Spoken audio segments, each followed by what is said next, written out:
On n'est pas addict à une bouteille, on est addict au contenu, à l'alcool. C'est pareil pour l'écran. Vous voyez que parfois, on passe d'une application à l'autre, d'un type de contenu à l'autre. Et donc, du coup, c'est quoi le point commun de tout ça ? C'est l'écran. Bienvenue dans Contradiction, le podcast pour les gens qui se donnent du mal pour aller bien. Une fois n'est pas coutume, nous abordons aujourd'hui un phénomène qui nous concerne toutes et tous. Ces objets devenus indispensables, omniprésents mais surtout obsédants. Les écrans sont devenus une drogue à part entière, associant excitation, stimulation, libération de dopamine, scrolling, binging, notifications incessantes, réseaux sociaux à la chaîne. Ces appareils sont donc programmés pour nous rendre addicts. Mais que se passe-t-il vraiment derrière ces interfaces ? Pourquoi nos cerveaux et surtout ceux de nos enfants sont-ils si vulnérables ? Et surtout, comment s'en sortir ? Pour entrer en profondeur dans ce sujet captivant, nous avons la chance de recevoir un expert reconnu dans le domaine des addictions et de la santé mentale. Son parcours impressionnant serait difficile à résumer en quelques mots, mais voici quelques faits marquants. Professeur à l'hôpital Paul Brousse, il est également président de l'association Addicted, auteur de plus de 150 articles scientifiques ainsi que d'ouvrages académiques, pédagogiques et grand public. Fondateur du Congrès international d'addictologie, l'Albatros, il a récemment co-présidé la commission sur les écrans, dont le rapport remis au président de la République lui-même a fait couler beaucoup d'encre. Ce qui fait la richesse d'une nation, c'est sa jeunesse, et la nôtre n'est pas à vendre. Peut-on lire en introduction de ces 141 pages, titrées en toute transparence, enfants et écrans, à la recherche du temps perdu. Le professeur Benyamina et son équipe ont mis en lumière un constat alarmant. La surexposition aux écrans chez les jeunes, qui ne cesse de croître, et l'urgence d'agir pour protéger nos enfants. On découvre ainsi que ce ne sont pas seulement les outils numériques en eux-mêmes qui posent problème, mais bien ce qui se cache derrière, les algorithmes, le contenu et surtout la manière dont ils captent notre attention. Avec 29 recommandations marquantes, ce rapport a été un véritable coup de tonnerre. Les chiffres sont inquiétants. Une dépendance à la navigation incessante, des jeunes qui passent parfois jusqu'à 18 heures par jour sur leur téléphone et des familles qui, au lieu de dialoguer, se retrouvent scotchées à leur écran. Alors merci, professeur Amine Benyamina, d'avoir accepté notre invitation. Je suis très heureuse de te recevoir. Merci Keren, on y arrive. On y arrive, voilà. Je te tutoie parce que je te connais, parce que grâce à toi, j'ai pu participer au congrès de l'Albatros il y a 2 ans ou 3 ans maintenant, et rencontrer après le grand Nicolas Pris, qui est le président de la Mildeca et qui nous soutient. Alors Amine, est-ce que tu sais que je commence toujours par demander à mes invités quelle est leur définition de l'addiction ? Moi, j'ai une seule définition qui était la première, c'est une perte de liberté.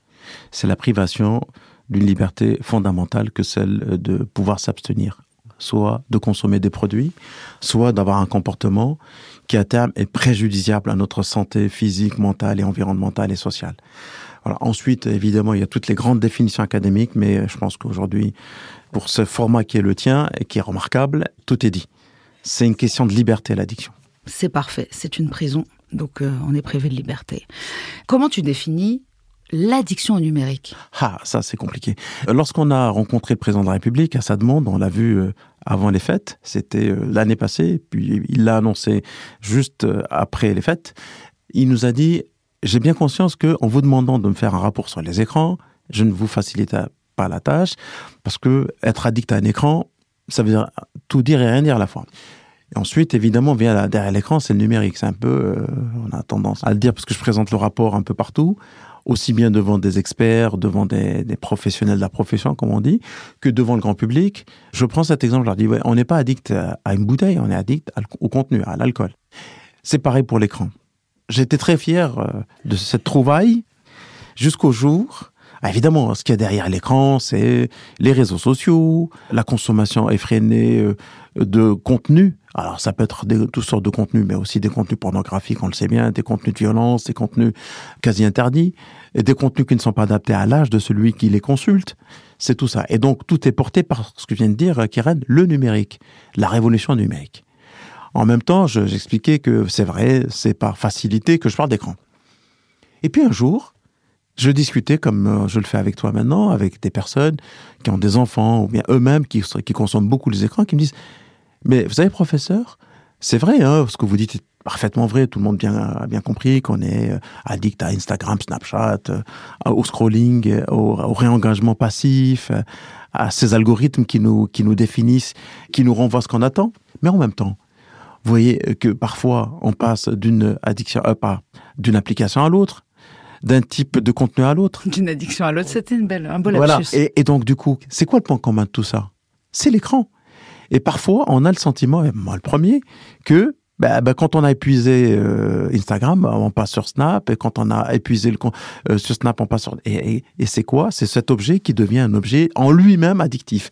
Et donc, évidemment, la science ne l'a pas encore finalement mesuré en tant que tel, mais ça n'est pas si idiot de parler d'addiction au numérique, aux écrans. Mais je suis complètement d'accord, parce que de toute façon, on le voit dans le train, dans les métros. Je veux dire, si c'est pas un ordi, c'est un téléphone, c'est une tablette. Bien sûr. Je pense que l'écran en soi, aujourd'hui, oui, on va pouvoir, évidemment que c'est le contenu, mais c'est lui comment vous l'appelez, le device en anglais. Vous savez qu'on a à peu près une dizaine d'écrans dans chaque foyer en France. Une dizaine. C'est vite vu. Bien sûr. Vous avez le téléphone, l'ordinateur portable, la télévision, les télévisions. Ouais.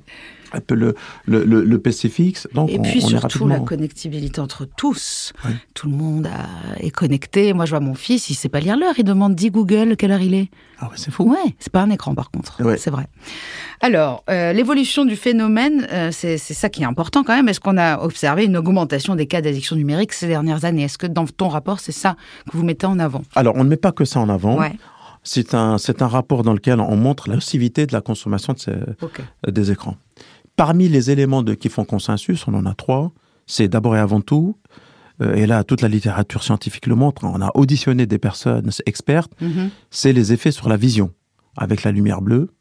Voilà, ça c'est une réalité.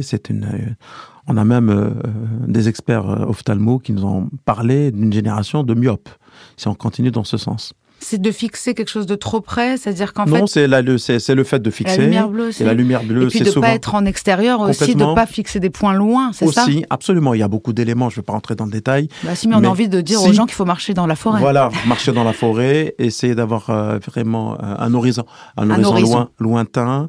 La nuit, c'est catastrophique parce qu'on est éclairé à la fois par l'objet que l'on consulte. Et puis, la lumière rouge est bonne, la lumière bleue est délétère, et on la voit pas, même si elle porte sur ce qui est vraiment très nocif pour la rétine, et pour la vision, pour la réfraction, pour tout ça. Ça, on le voit. Ça, on le voit. Deuxième élément, c'est la sédentarité et le syndrome métabolique, et qui est très présent. Alors, on a eu des exemples extrêmement intéressants. Le professeur François Carré, qui est le père des 30 minutes d'activité par jour, qui est cardiologue et qu'on a auditionné, nous a donné des exemples édifiants, ce qui sont vrais, et qui sont absolument vrais. Il expliquait que des enfants actuellement au collège, qui ont 12, 13, 14 ans, sont incapables de courir comme ceux qui l'étaient il y a 30 ans. Ils sont essoufflés, ils sont gros, voilà. Et on a aussi des jeunes adultes qui ont des pathologies cardiovasculaires qui sont celles que l'on retrouvait il y a 40 ans chez des personnes au-delà de 50 ans. Tout ceci par le fait de la sédentarité. Et mieux que ça, un exemple qui nous a touchés et qui est vrai, il expliquait que les sportifs de haut niveau, pour nous expliquer la différence entre sport et activité et sédentarité, actuellement sont plus gras que ceux des années 70. Et parce qu'en dehors du sport, et voilà, ils sont comme tout le monde, ils sont installés avec leur casque dans les oreilles, et ils scrollent comme tout le monde. Et qu'ils avaient une couche de graisse qui était différente. Et que l'activité n'a rien à voir avec le sport. Quoique l'un englobe l'autre. Donc c'est extrêmement important. Le fait de marcher, de prendre l'escalier, de ne pas prendre l'ascenseur, de s'activer. Bon, aujourd'hui, là aussi, les métiers ont changé. C'est-à-dire qu'on n'est plus forgeron, on est community manager. Oui, mais il faut compenser. Non, mais tu vois ce que je veux dire. Il y avait des métiers qui étaient physiques. Moi, mes parents étaient étalagistes, ils faisaient les vitrines des magasins. Ma mère, elle a toujours été mince comme pas possible. Elle était en activité toute la journée. Elle montait les mannequins, les machins, les trucs. Aujourd'hui, les gens sont derrière leur écran. Complètement, c'est extrêmement sain, ce type d'activité. Et donc, c'est ça qu'il faut avoir en tête. Donc, on est sur des choses de cette nature. Un troisième ou pas?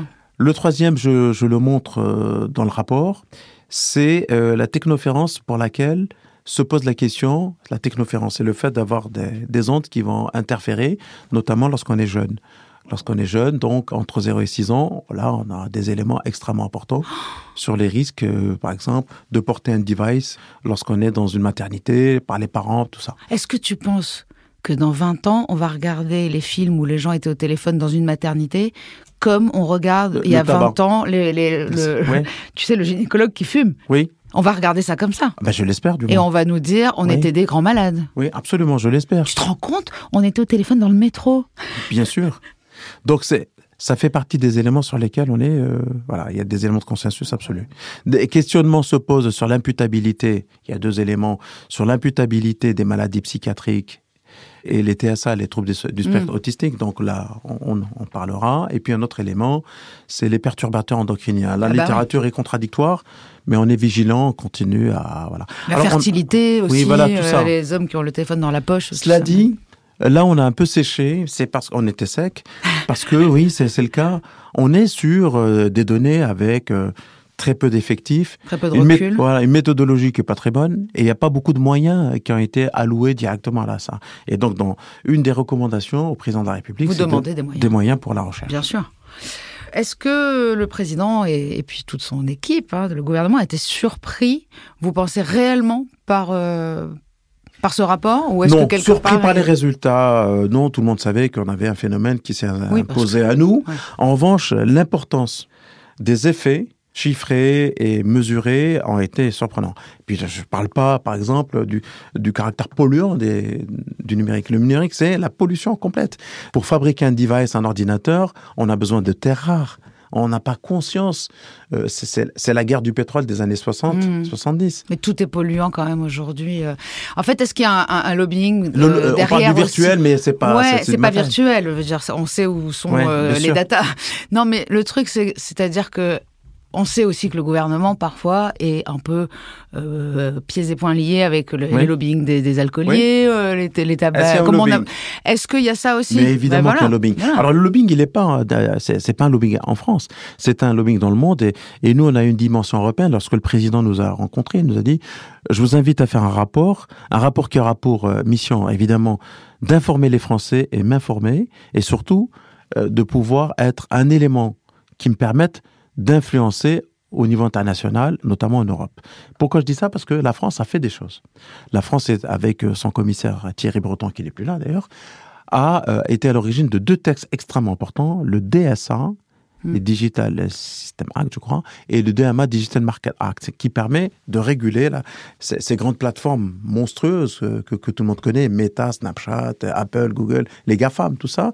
Et donc, ça a été un travail de longue haleine qui a accouché d'une certaine manière de ces 2 textes. Et la France était derrière cela. Donc, il y a quand même des choses sur lesquelles la France a pu avancer. Mais elle avance avec les autres. Bah oui, évidemment. Et le rapport, quand il est sorti, a été très, très bien accueilli sur le plan international. Voilà, c'est ça que je voulais savoir. Mais on est d'accord que le rapport, il a été fait... on t'a demandé un rapport sur les enfants et les écrans, d'accord. Ce n'est pas que les écrans. Non. Et nous, ce qu'on veut, c'est aider les... Voilà. Alors, très bonne question. Pourquoi? Parce que quand on a commencé à travailler sur les enfants et les ados, les parents n'étaient pas loin, les adultes aussi. Forcément. Il y avait un effet vicariant, comme on dit, c'est-à-dire de modèles sur lesquels il fallait travailler. Je parlais de la technoférence. C'est les adultes qui prennent le téléphone. Ça, c'est important. On avait aussi tous les adultes au niveau de l'éducation nationale. C'est le gros morceau. Qu'allons-nous faire du numérique dans l'éducation nationale? Alors, on ne l'a pas dit, mais je pense que tu partages mon point de vue, Keren. Ces écrans, ce numérique a changé la vie. Non, a changé notre vie. C'est d'abord et avant tout une extraordinaire avancée technologique qui a réduit les inégalités territoriales, sociales, économiques. Si on n'avait pas le numérique pendant le Covid, nos enfants seraient maintenant en rupture totale. Il sera encore en CM2, mon fils. Si on avait complètement, si on avait, pas loin. Imagine-toi le nombre de consultations que Amine Benyamina et ses collègues ont fait pendant la période du Covid. On était en télétravail. Bien sûr, bien sûr. Donc oui, il y a des avancées fantastiques. Oui, mais forcément. En même temps, on a pris des habitudes pendant ce Covid à cause du numérique qui sont peut-être pas les bonnes non plus. Bien sûr, mais il faut être critique vis-à-vis de ça. Mais heureusement qu'il y a le téléphone qui nous demande de faire 10 000 pas. En plus. Cela dit, il faut relativiser. Moi, mon téléphone, ce matin, il m'a dit « Vous avez fait moins de pas ce matin que la semaine dernière. » J'ai eu envie de l'envoyer contre un mur. Ben forcément, parce que c'est ta conscience. Parce que ça, tu parles de ça aussi. Tu parles de toutes ces applications qui sont censées rendre la technologie bonne pour l'homme, et notamment le contrôle parental, qui finalement est un outil marketing. Ah ben clairement, le contrôle parental, c'est le contre-exemple à mettre en avant. C'est le fait de dire que nous avons mis en place un outil avec toutes les fonctionnalités, les facilités. En vérité, un outil qui vous réengage et qui vous flique et qui a défini votre personne dans mon espace, et à côté de ça, puisque vous êtes mineur, vos parents vont devoir se débrouiller avec ça.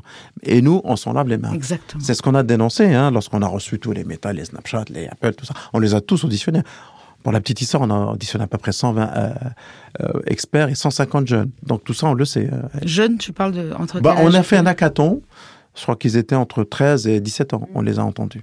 Alors déjà, j'ai entendu que tu disais déjà avant 3 ans, inutilité totale et danger de mettre un enfant devant un écran. Même 6 ans. Et ensuite, même 6 ans. Ils ont besoin d'interagir, voilà. Et là, il n'y a aucune interaction. Oui, parce qu'on a, par exemple, puisqu'on parlait, j'essaie de vous faire vivre un peu ce qui a été notre quotidien pendant 3 mois. Bah oui. On a reçu des orthophonistes qui avaient en face d'eux des enfants avec des parents de très bonne foi qui leur donnaient des tablettes, tout ça, parce que, évidemment, cet outil qui est sur la table là, c'est celui qui permet de s'ouvrir au monde et donc de rendre mon enfant plus intelligent. En anglais, des choses en anglais, il sera bilingue. Le problème, c'est que lorsqu'on les met très tôt et de manière systématique avec ces produits, c'est qu'ils ne savent pas ce que c'est que la réalité. Ils ont un langage qui est très pauvre et des interactions quasi impossibles et inexistantes. Et c'est pour ça que ça a eu une confusion qui a été faite pendant longtemps. On a parfois carrément des tableaux de type autistique qui n'en sont pas évidemment, parce qu'il y a un retard d'acquisition du langage et de l'interaction qui est rattrapé évidemment par un travail d'orthophoniste. Mais pas que, de psycho. Et on a des enfants qui pensent qu'ils peuvent tout agrandir en écartant leurs 2 doigts. En plus. C'est terrible, mais c'est vrai. Ce serait tellement magique si on pouvait faire ça. Ben oui, je le fais aussi.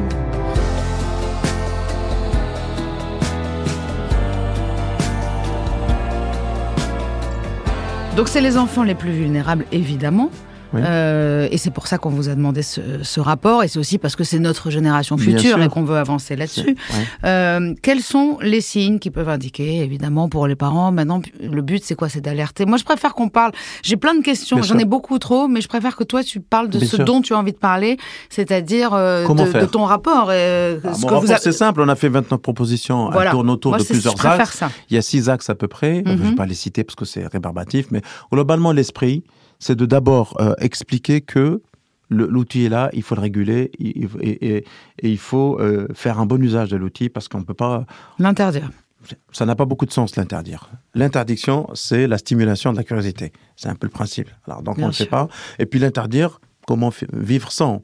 Voilà. Donc, mais on peut vraiment le contenir. On a donné des bornes d'âge. Oui, bien sûr. Qu'est-ce qu'on fait alors? D'abord, sur les bornes d'âge, ne pas utiliser les produits avant 6 ans, ça n'a pas de sens. Les bornes d'âge, d'accord. Les bornes d'âge. Ensuite, entre 6 et 11 ans, on a dit qu'il fallait un pavé qui ne sert à rien d'autre que les parents, un peu comme le bebop à une époque, les parents savent où on est. Ensuite, jusqu'à 15 ans, vous savez que 15 ans, c'est ce qu'on appelle la majorité numérique, on peut passer des coups de fil. Entre 15 et 18 ans, on dit les réseaux sociaux, mais les réseaux sociaux éthiques. En gros, il y en a quelques-uns, je ne vais pas leur faire la pub, ça existe. Globalement, l'esprit avec lequel on a écrit, c'est éviter tout ça avant 18 ans, quoi. Et pourquoi? Parce que il faut apprendre à utiliser les réseaux sociaux. Il faut apprendre à utiliser cet outil. Lorsqu'on a 18 ans et que les parents nous achètent une voiture, parce que c'est comme ça peut arriver, ou alors on passe le permis. Il n'y a pas de permis d'utiliser Internet ou d'utiliser ces objets. Puis c'est la jungle, il y a tout à l'intérieur. On a entendu des témoignages de la police, de la justice, des avocats qui nous expliquaient ce sur quoi ils sont tombés, des enfants qui étaient captifs de manipulation alors que les parents n'étaient pas au courant, des idées dépressives, des idées suicidaires. Bon, le harcèlement aussi. Le harcèlement. Sur les réseaux. Voilà. Donc là, on est sur des choses de cette nature. Donc là-dessus, il faut faire attention. Et en même temps, on n'avait pas trop le choix que de passer par cette période. C'est une révolution technologique qui est arrivée il y a 20 ans. C'est rien, 20 ans. C'est rien. C'est comme la révolution industrielle au moment où c'est arrivé. Absolument. Ce qu'on voyait de Charlie Chaplin. On a bien compris. Complètement. Ouais. On est maintenant sur la critique, et c'est pas le rejet. C'est normal. La critique normale avec l'arrivée finalement d'un truc. Bien sûr. Il faut faire avec la réalité en fait. Qui nous a totalement pris de court. Oui, parce que critiquer, moi je pense que ça sert à rien. C'est évidemment qu'on pourrait tout critiquer parce que le monde entier, voilà, cette révolution industrielle, elle est en cours depuis un bon moment et elle n'est pas prête de s'arrêter. Donc critiquer, je pense que c'est contre-productif.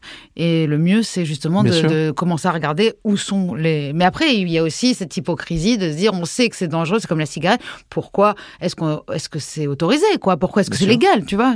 On a cette question-là tout le temps. Pourquoi est-ce que c'est légal quand tu achètes un téléphone de le mettre dans la main de ton enfant à 9 ans? Est-ce que tu aurais le droit? Est-ce qu'un enfant qui va à l'école avec un téléphone, les parents devraient avoir une amende, par exemple? Bien sûr, pourquoi pas? Tout est possible. Ensuite, c'est le législateur qui va intervenir. Évidemment. Alors, en gros, on fait le constat. On l'a vu, c'est la présence, l'importance. Ensuite, c'est l'éducation, l'éducation des enfants, l'éducation des adultes, la limitation de la présence de ces objets, à la fois dans la vie familiale et scolaire aussi. Donc, on a demandé, d'ailleurs, ça a commencé à limiter dans l'éducation nationale la présence des devices. L'utilisation aussi du numérique de manière systématique par l'encadrement pédagogique, les pronotes et compagnie. Alors faut arrêter des pronotes à minuit, 22h, tout ça. Oui, on dirait le sketch de Gad Elmaleh, alerte poésie. Il faut limiter les choses comme ça. Donc, évidemment, ça ne plaît pas toujours à l'éducation, mais on a une écoute de la part de la ministre à l'époque, quand on a remis le rapport. C'était Nicole Bellouvet qui nous avait reçus avant la remise. Je pense que ce sont des choses sur lesquelles il y a quand même un consensus. On travaille beaucoup avec les cabinets ministériels là, depuis peu. Après les Jeux Olympiques et la dissolution, on a repris contact. Il y a ça. Apprendre à utiliser le produit. Le produit. Ouais, c'est le cas. Apprendre aux adultes à comprendre les technologies nouvelles, parce que les enfants sont parfois bien meilleurs, même souvent bien meilleurs que les parents. Ah oui, c'est ça le problème. Voilà, donc il faut... c'est qu'on peut pas trop éduquer les parents aujourd'hui, c'est trop tard. Augmenter en compétences quand on est adulte, hein. Ça c'est des choses importantes. Et ensuite, on a eu tout un volet sur la régulation des grands groupes, les multinationales.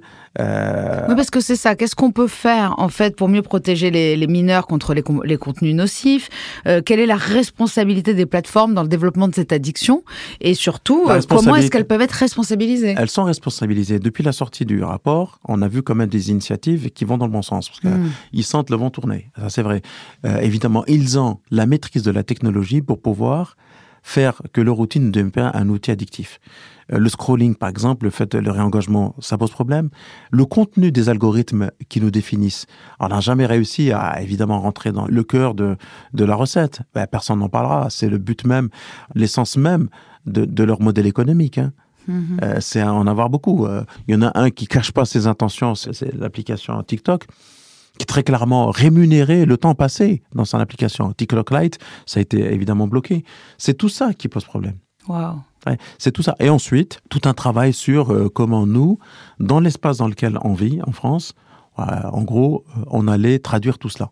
Ça, c'est extrêmement important. Et puis, on a demandé aussi un peu de moyens pour observer les choses de manière scientifique. Puis, on a demandé, pour pouvoir avoir un peu d'argent, pour que ça ne se pèse pas sur les contribuables, qu'il y ait une forme de grande... Observatoire. Une caisse dans laquelle les pollueurs sont les payeurs, un peu de la même manière qu'on a fait pour le tabac, que les grands groupes mettent de l'argent et que cet argent soit distribué auprès des associations, auprès des scientifiques. Parce que pour l'instant, il y a un gros problème de conflit d'intérêt. C'est prendre de l'argent à ceux qui font ça. Il y a un problème de conflit d'intérêt parce que les associations n'ont pas d'argent, sont financées parfois par ces grands groupes et qui les rendent un peu loyaux malgré eux vis-à-vis de ce type Merveilleux. Voilà. Donc, on a proposé un certain nombre de choses. Et je rappelle que si vous voulez consulter la totalité et l'intégralité du rapport, il est sur le site de l'Élysée. Oui, puis nous, on va mettre évidemment le lien. Complètement. Évidemment. Et moi, ça m'a passionné. Franchement, au début, je me suis dit, putain, 140 pages. Et en fait, ça se lit. On les avale vite. Hein. On les avale. Voilà. Et voilà, pareil, c'est un peu addictif. Hein. Ouais, il y a tout, hein. On a tout mis. Mais en parlant même de... évidemment, ça n'a pas fait plaisir à tout le monde. On est critiqué comme ça, ce qui est normal. Ah bah non, mais c'est perfectible. Mais bon, en 3 mois, on a réussi, et peut-être on a essayé, mais je crois que réussi à donner d'autres viendront probablement. Et puis, c'était formé de quoi, cette commission, déjà? Alors, c'était 10 personnes d'horizons différents. Voilà. Il y avait donc Servane Mouton et moi-même qui présidions, mais Servane étant un neurologue en libéral dans la région lyonnaise, moi qui suis universitaire à Paris. Ensuite, on avait Grégoire Borst et Jonathan Bernard qui étaient 2 chercheurs. J'ai reçu Grégoire. Oui, je sais. Donc 2 chercheurs. On a eu Axel Dessein qui était à la tête d'une association, c'est Internet sans crainte. Parce que Grégoire, il avait l'air de dire pour l'instant non, hein, on n'a pas de problème avec les écrans. Il a dit ça longtemps. Non, mais c'est vrai que longtemps, et Grégoire il dit, ce que je peux entendre, hein, qu'il n'y a pas assez de... Alors, il y a la couverture, et ce qui est vrai n'est pas démocratique, il n'y en a pas partout. Voilà. Donc, mais Grégoire avance avec... avec vous? Avec nous, bien sûr, et il avance avec la littérature. Voilà. Mais il n'est pas contre, évidemment, l'ensemble des recommandations Non, mais c'est super d'avoir des gens qui étaient complètement différents. Tout à fait. Grégory Verret, qui est à la tête d'une association aussi de protection sur le Zulu, qui est pour protection sur le site internet. Célia Zolinsky, qui est juriste internationale avec laquelle on a beaucoup avancé. On a eu Carole Bouquet et Alexandre Pascal. Bousquet, pardon, Carole Bousquet. Parce que alors là, je dis quel est le rapport. Carole Bousquet. Mais je l'adore. Carole Bousquet-Bérard, qui était l'ancienne directrice du cabinet du ministre François Braun, qui était notre rapporteur avec Alexandre Pascal. Que j'ai reçu aussi, François. Qui est IGAS. Est-ce que j'oublie quelqu'un? Non, on a fait le tour de tout. Tout le monde y était. Ouais, je crois que tout le monde, voilà. Ouais, c'est super. Franchement, je trouve que c'est assez large et assez hétéroclite comme horizon pour pouvoir avoir vraiment les bonnes données. Bien sûr. Donc, c'est quand même extraordinaire. Qu'est-ce qu'on a comme alternative? En fait, finalement, aujourd'hui, c'est ça qu'il faut mettre en avant. Toi, tu connais très bien l'addiction. Tu connais l'addiction à un produit. On sait qu'on peut pas enlever un produit quelque part sans le remplacer. Oui. Alors, on l'a dit aussi dans le rapport, les alternatives sont toujours les mêmes. Puisqu'on a un problème de sédentarité, c'est développer les activités sportives, pas forcément, pas faire de tout le monde, aider tous les enfants des sportifs de haut niveau, mettre à disposition des installations dans la cité, restimuler la lecture de manière intelligente et pas prendre un bouquin, fais-moi un compte rendu, des choses de cette nature. La culture aussi, restimuler la culture, promouvoir le rapport humain, physique. Mais comment? Il faut. Nous, on adore. Ça part d'où? Ça part de l'éducation nationale déjà? Mais pas que. Et ça part aussi des initiatives associatives, parentales aussi, mais pas que. J'ai de la chance d'avoir un enfant. Moi, je parle beaucoup de moi dans ce podcast, tout le monde le sait. Un enfant très sportif et qui passe à peu près 20 heures par jour. Tu es sportif, Karen, et tu as renvoyé aussi cette image, non? Moi, je suis beaucoup derrière mon ordi parce que j'écris, mais par contre, je suis pas du tout sur les contenus. J'ai enlevé les applications, moi, Facebook, Instagram, depuis très longtemps. Non, je parle beaucoup sur WhatsApp, ça c'est un souci. Et puis j'ai arrêté aussi de faire les photos de tout ce que je fais. Ça c'est aussi un souci. Non, mais mon fils, quand il est sur son téléphone, c'est plus la même personne. Mais en revanche, il passe 30 heures par semaine au terrain de basket. Donc quelque part, moi je m'inquiète pas. Bien sûr. Je m'inquiète pour l'école en revanche. Oui, c'est l'équilibre qui compte. Ouais. Il faut être vigilant, il faut équilibrer, il faut doser finalement tout ça. Et puis derrière tout ça, il faut s'enquérir de la santé mentale de nos enfants. Non, mais c'est vrai que je suis sportive, pardon. Je trouve que c'est malhonnête de dire non, parce que je fais du yoga tous les matins et que je marche au moins 2 heures par jour. Ça, c'est extrêmement important. Et je marche en plus en forêt. C'est génial. C'est pour ça que je suis partie habiter si loin. Très bien. Donc, on va devoir mettre des alternatives aux écrans. Est-ce que c'est possible? Est-ce que tu en vois, toi, dans les services d'addictologie, des gens qui viennent pour addiction aux écrans? Et est-ce que c'est possible de désintoxiquer des écrans? Et quelles sont les méthodes les plus efficaces? Bon, évidemment, ils viennent parce qu'ils sont derrière les contenus. Jeux vidéo aussi? Ouais, jeux vidéo, c'est énorme. Oui, on a reçu aussi Bruno Rocher. Voilà, donc de Nantes, oui, absolument. Ils sont nombreux. Souvent, on a des comorbidités associées, troubles anxieux, troubles dépressifs. Là, il faut aller dans le repérage de ces troubles. Et puis, on travaille comme on le fait avec les substances. C'est-à-dire, on fait le bilan des dommages, on voit s'il y a une comorbidité associée, on voit l'âge, on photographie la constellation familiale et la dynamique autour. Ça, c'est extrêmement important. Et puis, on agit, soit on désensibilise, soit on diminue, soit on fait des choses. Ensuite, on traite la comorbidité. Et puis, on est dans un écoute. On a une photographie fonctionnelle de la personne, ce qu'on appelle une analyse fonctionnelle, qu'on fait dans les thérapies cognitives et comportementales, et on avance. On donne un cadre, on baisse, on entend, on écoute, et on avance. Il y a des cures aussi de désintoxication? Ah oui, j'ai eu l'occasion, moi, dans mon service, d'hospitaliser des gens qui étaient des grands joueurs pathologiques. Ah oui, pour le jeu d'argent aussi. Le jeu derrière l'écran, c'est ça. Parce qu'il y a l'argent aussi. Il y a l'argent. Le grand drame de la dérégulation des jeux en ligne. Et puis là, récemment, j'ai entendu parler d'un grand débat sur lequel on s'est positionné. C'est le casino en ligne. C'était catastrophique. Ça, c'est une honte totale. Une honte. Parce que le joueur qui se fait interdire et qui peut jouer... Évidemment. Alors évidemment, ils disent qu'on va mettre des garde-fous. C'est faux. C'est comme de mettre G plus de 18 ans aussi. L'État pense pouvoir avoir engrangé un peu d'argent, mais en face...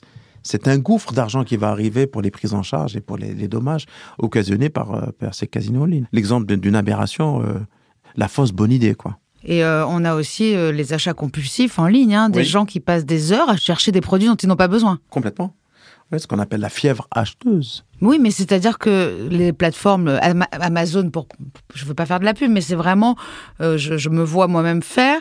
C'est-à-dire que je vais pour acheter un truc, déjà, c'est pas génial. Hein, tu peux aller en magasin ou en librairie. Bien sûr. Tu achètes déjà quelque chose en ligne, et en plus, tu te retrouves à acheter plein d'autres choses dont tu n'avais pas eu l'idée. De plus en plus, les magasins physiques vous renvoient en ligne.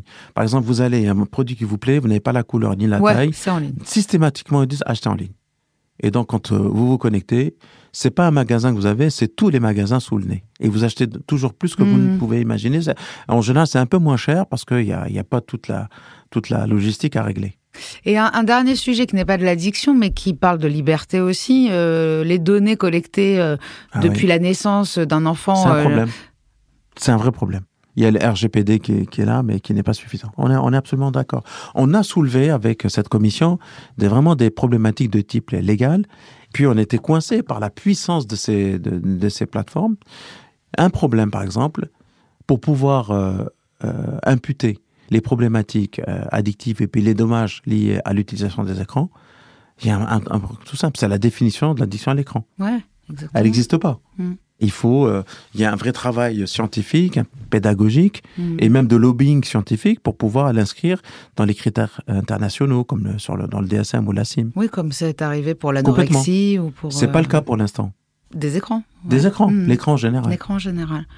Et j'ai l'impression aussi, pour moi, ce qui m'inquiète le plus dans tout ça, finalement, au-delà de la santé, parce que la santé, moi, j'ai pris des risques dans ma vie incommensurables, donc je me dis, de toute façon, je suis pas quelqu'un de prévenant, mais c'est plus la trouille que j'ai, moi, c'est d'aller mal et d'être dépressive et d'avoir envie de mourir. Donc, parce que ça m'est arrivé plusieurs fois dans ma vie. Et à cause de l'addiction, hein. Et je me dis, est-ce qu'on va vers une génération d'enfants qui pourraient être dépressifs à cause de ça? Est-ce qu'on peut le sentir? Oui, on peut le sentir. Alors, rapidement, un peu de pédagogie. L'addiction est une maladie autonome, indépendante, et les maladies psychiatriques également. Les comorbidités sont fréquentes. C'est plus la règle que l'exception. Alors, les liens entre les deux sont très, très difficiles à établir. C'est le principe du l'œuf et de la poule. Que ce soit clair. Et on ne consomme pas toujours pour pouvoir gérer sa problématique psychiatrique ou bien psychologique. OK ? Mais il est vrai que lorsque les deux sont présentes, ils s'alimentent mutuellement. Exactement. Et une des grandes stratégies de prise en charge, c'est de rentrer par n'importe quelle porte pour pouvoir gérer les deux. Waouh. Donc c'est extrêmement important, c'est casser un peu le lien. En tout cas, d'arrêter de consommer quand on va très mal, c'est déjà bien.